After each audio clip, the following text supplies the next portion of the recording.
Luar biasa masukan-masukan mereka di Komisi 10, beragam masukan, bukan hanya isu agama, tapi juga berbagai isu-isu yang lain. Memberikan ruang komunikasi publik yang lebih elegan, yang lebih partisipatif, yang lebih banyak melibatkan mereka, sehingga tidak terlanjur gaduh. Saya yakin juga Kemendikbud nggak mungkinlah menghilangkan frasa agama. Tapi kenapa terjadi mispersepsi seperti itu? Tapi kenapa terjadi prasangka-prasangka seperti itu?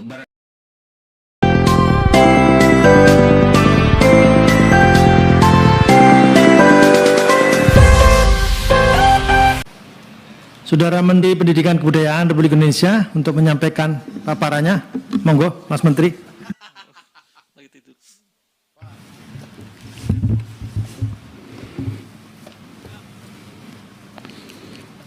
Assalamualaikum warahmatullahi wabarakatuh.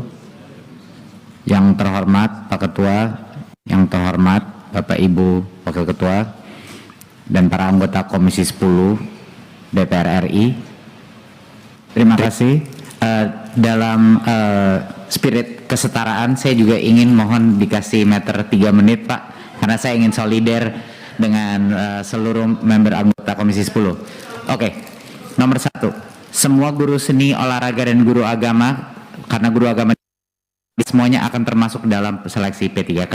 Kita sudah berkoordinasi dengan Kemenak untuk memastikan bahwa formasi tersebut akan masuk. Jadi jangan khawatir, untuk guru seni, olahraga, dan agama akan masuk formasi P3K. Ketiga, secara struktural tidak ada yang namanya formasi kalau bukan ASN, kalau nggak ada yang namanya ASN kalau bukan lembaga pemerintah. Jadi nggak ada namanya formasi atau P3K untuk swasta. Itu memang secara teknis dan undang-undang yang namanya P3K itu ya kalau kerja di sekolah negeri ya, atau di lembaga negeri kita. Jadi mohon bisa dijelaskan secara struktural memang itu terjadi. Jadi ini adalah membuka lowongan kerja, memprioritaskan yang sudah ada di sekolah negeri kita, tapi tidak menutup kemungkinan untuk bagi yang swasta kalau ingin bergabung. Jadi mohon itu ditekankan. Itu adalah strukturnya memang begitu. Ya. Ada beberapa isu lain kalau itu yang paling besar tadi. Untuk guru 3T akan ada kebijakan yang sangat spesifik ke daerah-daerah 3T kita. Nggak cukup hanya dengan P3K pengangkatan. Mereka butuh bantuan guru pendukung, guru penggerak, mereka butuh banyak lagi. Jadi itu strategi terpisah. Ini tidak akan menyelesaikan masalah guru di 3T. Itu butuh benar-benar spesifik itu. Mengenai disabilitas, kita akan pastikan bahwa di isu mengenai apakah mereka akan diangkat atau tidak itu menjadi salah satu hal yang harus kita pikirkan dan mengkaji. Mohon Bapak Ibu membaca buklet yang sudah kita sirkulasi mengenai P3K ini, karena semua informasinya ada di situ.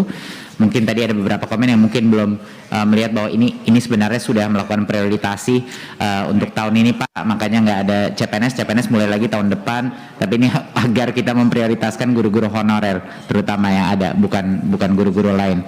Tentunya CPNS akan berlanjut, tapi berlanjutnya di tahun berikutnya. Mengenai isu dengan aturan dengan Kemdagri, itu merupakan suatu hal yang akan kami kaji lebih jauh. Dan syarat ikut ASN P3K itu cukup NIK dan terdaftar di Dapodik, tidak perlu persetujuan kepala daerah. Jadi mohon itu juga dikonfirmasi. Dan untuk poin yang terakhir, ini saya harus menyebut sekali lagi sebagai penutup bahwa mohon tidak mempercayai apapun informasi yang di masyarakat yang sama sekali tidak benar. Kemendikbud tidak akan pernah dan tidak pernah akan menghilangkan pelajaran beragama. Agama adalah prinsip esensial daripada peta jalan pendidikan.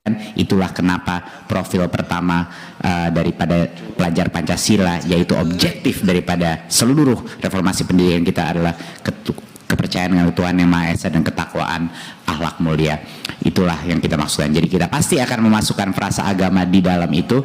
Jadi mohon untuk masyarakat berpikir kritis dan tidak percaya akan berbagai hal-hal yang tidak benar, ya.